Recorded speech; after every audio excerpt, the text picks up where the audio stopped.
ಮಂಗಳೂರಿನಲ್ಲಿ Nalin Kumar Kateel ಭಾವುಕರಾಗಿದ್ದಾರೆ. MP ticket ಕೈತಪ್ಪುವ ಆತಂಕ ಹಿನ್ನೆಲೆ ಕಟೀಲ್ ಭಾವುಕರಾಗಿದ್ದಾರೆ.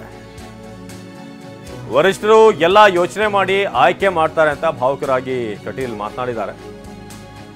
ವರಿಷ್ಠರು ಎಲ್ಲ ಪ್ಲಾನ್ ಮಾಡಿನೇ ಅಳೆದು ತೂಗಿನೇ ಅಭ್ಯರ್ಥಿಯನ್ನು ಹಾಕುವಂಥದ್ದು, ಆಯ್ಕೆ ಮಾಡುವುದು. ಹೊಸಬರು ಬರ್ತಾ ಇರಬೇಕು, ಬದಲಾವಣೆ ಆಗ್ತಾ ಇರಬೇಕು. ರಾಷ್ಟ್ರೀಯ ನಾಯಕರ ತೀರ್ಮಾನಕ್ಕೆ ನಾವೆಲ್ಲರೂ ಕೂಡ ಬದ್ಧರಾಗಿದ್ದೀವಿ ಅಂತ ಕಟೀಲು ಹೇಳಿದ್ದಾರೆ. ಪಾರ್ಟಿ ಗುಡ್ಸು ಅಂತ ಹೇಳಿದ್ರೆ ಗುಡ್ಸೋಕ್ಕೂ ನಾವು ರೆಡಿ ಅಂತ ಹೇಳಿದ್ದಾರೆ. ನಿನ್ನೆ ಪ್ರತಾಪ್ ಸಿಂಹ ಅವರು ಕೂಡ ಫೇಸ್ಬುಕ್ ಲೈವ್ ಅನ್ನು ಭಾವುಕರಾಗಿ ಮಾತನಾಡಿದ್ರು, ಧನ್ಯವಾದವನ್ನು ತಿಳಿಸಿದ್ರು. ಮತ್ತು ಕೆಲವೊಂದಿಷ್ಟು ನೋಡಿದೆ ರಾತ್ರಿ.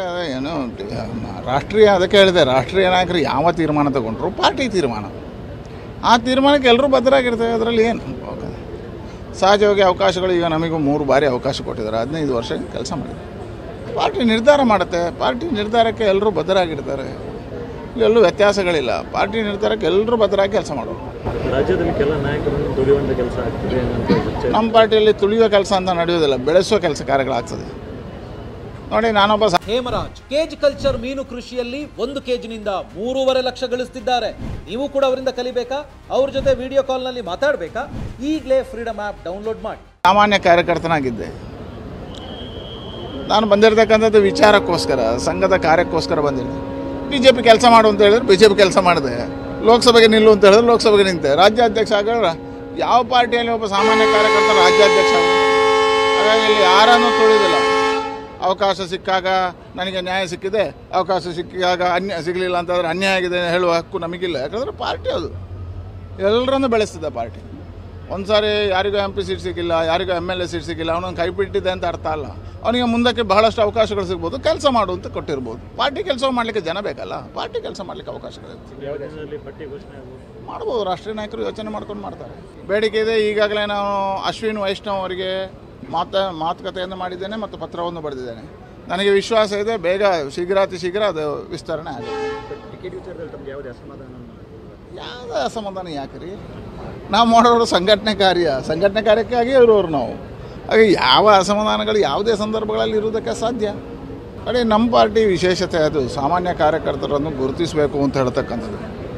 ಪಾರ್ಟಿಯ ರಾಷ್ಟ್ರೀಯ ನಾಯಕರು ಎಲ್ಲ ಯೋಚನೆಗಳನ್ನು ಆಯ್ಕೆ ಮಾಡ್ತಾರೆ.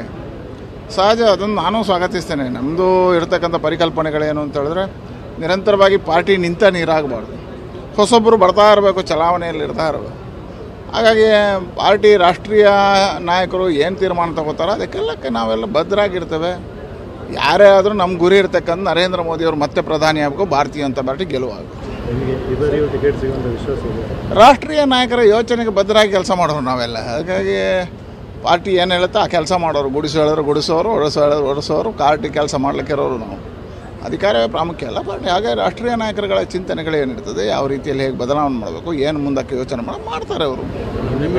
ಸೋಷಿಯಲ್ ಮೀಡಿಯಾದಲ್ಲಿ ನಿಮ್ಮ ಪರವಾಗಿ ಒಂದು ಆಮೇಲೆ ಉಳಿದ ಇದು ಆಕಾಂಕ್ಷೆ ನೋಡಿ, ಇದು ಯಾವುದೋ ನಾನು ಸಾಮಾಜಿಕ ಜಾಲತಾಣಗಳ ಬಗ್ಗೆ ಹೆಚ್ಚು ತಲೆಕೊಡಿಸ್ಕೊಳ್ಳೋದಿಲ್ಲ. ಪಾರ್ಟಿ ನಿರ್ಧಾರ ಏನು ಮಾಡುತ್ತೋ ಅದಕ್ಕೆ ಬದ್ಧರಾಗಿರ್ತಕ್ಕಂಥವ್ರು ಮತ್ತು ನಾವು ಅದನ್ನೇ ನಂಬಿರ್ತಕ್ಕಂಥವ್ರು. ನಾವು ಕಾರ್ಯವನ್ನು ನಂಬಿ ಇರತಕ್ಕಂಥವ್ರು. ಸಂಘಟನೆ ಕಾರ್ಯಕರ್ತರ ಆಧಾರದಲ್ಲಿ ಬೆಳೆದಿರ್ತಕ್ಕಂಥದ್ದು. ಕಾರ್ಯಕರ್ತರ ಆಧಾರದಲ್ಲಿ ಇದೆಲ್ಲ ಕಾರ್ಯಗಳಾಗಬೇಕು. ಇನ್ನು ಟಿಕೆಟ್ ವಿಚಾರದಲ್ಲಿ ಹಲವಾರು ಸರ್ಪ್ರೈಸ್ ಇರುತ್ತೆ, ಬದಲಾವಣೆ ಅಂತೂ ಆಗೇ ಆಗುತ್ತೆ ಅಂತ ಅಶೋಕ್ ಹೇಳಿದ್ದಾರೆ. ಟಿಕೆಟ್ ವಿಚಾರದಲ್ಲಿ ಖಂಡಿತ ಒಂದಷ್ಟು ಸರ್ಪ್ರೈಸ್ ಇರುತ್ತೆ, ಹೊಸ ಅಲೆ ಇರುತ್ತೆ, ಬದಲಾವಣೆ ಅಂತೂ ಇದ್ದೇ ಇರುತ್ತೆ ಅಂತ ಹೇಳಿದ್ದಾರೆ. ಹೊಸಬರಿಗೆ ಅವಕಾಶ ಕೊಡುವಂತ ಪ್ರಕ್ರಿಯೆ ಬಿಜೆಪಿಯಲ್ಲಿ ಹಿಂದಿನಿಂದಲೂ ಕೂಡ ಇದೆ. ಮೈಸೂರು ಕೊಡಗು ವಿಚಾರವಾಗಿಯೂ ಕೂಡ ಚರ್ಚೆ ಆಗಿದೆ. 4 ಗೋಡೆ ಮಧ್ಯೆ ಚರ್ಚೆ ಆಗಿದ್ದನ್ನ ಇಲ್ಲಿ ಹೇಳೋಕ್ಕಾಗಲ್ಲ. ಸಂಸದರು ಟಿಕೆಟ್ ಸಿಗುತ್ತೆ ಅಂತ ಭರವಸೆ ಇಟ್ಕೊಳ್ಬೇಕು. ಅವಕಾಶಕ್ಕೆ ಕೊನೆ ನಿಮಿಷದವರೆಗೂ ಕೂಡ ಚಾನ್ಸ್ ಇದೆ. ಎಲ್ಲರೂ ಕೂಡ ಭರವಸೆ ಇಟ್ಕೊಳ್ಬೇಕು ಸಿಗುತ್ತೆ ಅಂತ. ಕೊನೆ ಕ್ಷಣದವರೆಗೂ ಕೂಡ, ಲಾಸ್ಟ್ ಮಿನಿಟ್ವರೆಗೂ ಕೂಡ ಅವಕಾಶ ಇದೆ.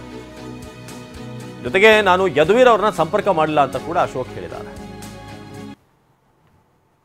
ಕೆಲವರೆಲ್ಲ ವಾಲಂಟಿಯರಿ ರಿಟೈರ್ಡ್ ಆಗಿದ್ದಾರೆ. ಅಂಥ ಕಡೆ ಹೊಸ ಮುಖಗಳು ಬಂದೇ ಬರುತ್ತೆ. ಕೆಲವೆಲ್ಲ ಪರ್ಫಾರ್ಮೆನ್ಸು ಮತ್ತು ಅಲ್ಲಿನ ರಾಜಕೀಯ ಪರಿಸ್ಥಿತಿ ಮತ್ತು ಟೋಟಲ್ ಆಲ್ 28 ಕ್ಷೇತ್ರಗಳಲ್ಲಿ ಸಾಮಾಜಿಕ ನ್ಯಾಯ ಏನಿದೆ, ಜಾತಿ ಕಾಂಬಿನೇಷನ್ನು, ಇವೆಲ್ಲನೂ ಕೂಡ ಮಾಡಬೇಕಾಗಿದೆ. ಆ ಜಾತಿ ಕಾಂಬಿನೇಷನ್ ಮಾಡೋವಂಥ ದೃಷ್ಟಿಯಿಂದ ಸ್ವಲ್ಪ ಬದಲಾವಣೆಗಳು ಆಗ್ಬೋದು. ಬದಲಾವಣೆ ಅಂತೂ ಹಾಗೇ ಆಗುತ್ತೆ, ಅದೆಲ್ಲರಿಗೂ ಗೊತ್ತಿದೆ. ಬದಲಾವಣೆ ನಮ್ಮ ಪಾರ್ಟಿಯಲ್ಲಂತೂ ಆ ಥರದ ಬದಲಾವಣೆಯನ್ನು ನಿರಂತರವಾಗಿ ಮಾಡುವಂಥ ಪಾರ್ಟಿ ನಮ್ಮದು. ಹೊಸಬರಿಗೆ ಅವಕಾಶ ಕೊಡುವಂಥದ್ದು, ಈ ಥರದ್ದೆಲ್ಲ ನಿರಂತರ ಪ್ರಕ್ರಿಯೆ ನಡೀತಾ ಇದೆ. ಸೊ ನನಗನ್ಸುತ್ತೆ ಹಲವಾರು ಸರ್ಪ್ರೈಸ್ಗಳು. ನನಗೆ ಚರ್ಚೆ ಆಗಿದೆ, ಆದರೆ 4 ಗೋಡೆಗಳ ಮಧ್ಯೆ ಏನು ಚರ್ಚೆ ಆಗಿದೆ ಅದನ್ನು ನಾವು ಹೇಳೋಕ್ಕಾಗಲ್ಲ.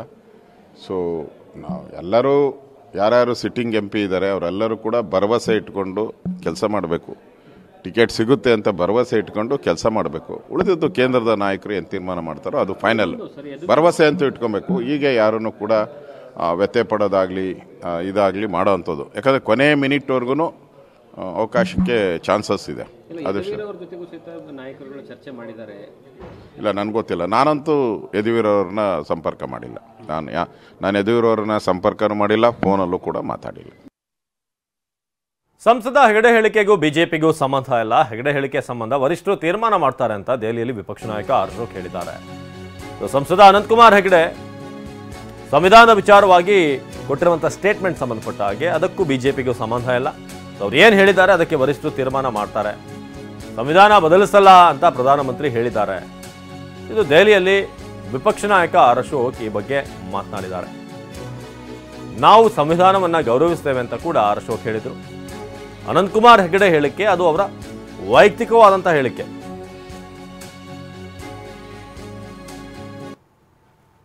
ಬಿಜೆಪಿಗೂ ಅದಕ್ಕೆ ಯಾವುದೇ ರೀತಿ ಸಂಬಂಧ ಇಲ್ಲ. ನಾವು ಸಂವಿಧಾನವನ್ನು ಗೌರವಿಸುವಂಥವ್ರು. ಪ್ರಧಾನಮಂತ್ರಿಗಳು ಸಂವಿಧಾನವೇ ನಮ್ಮ ಭಗವದ್ಗೀತೆ ಅಂತ ಹೇಳಿದ್ದಾರೆ.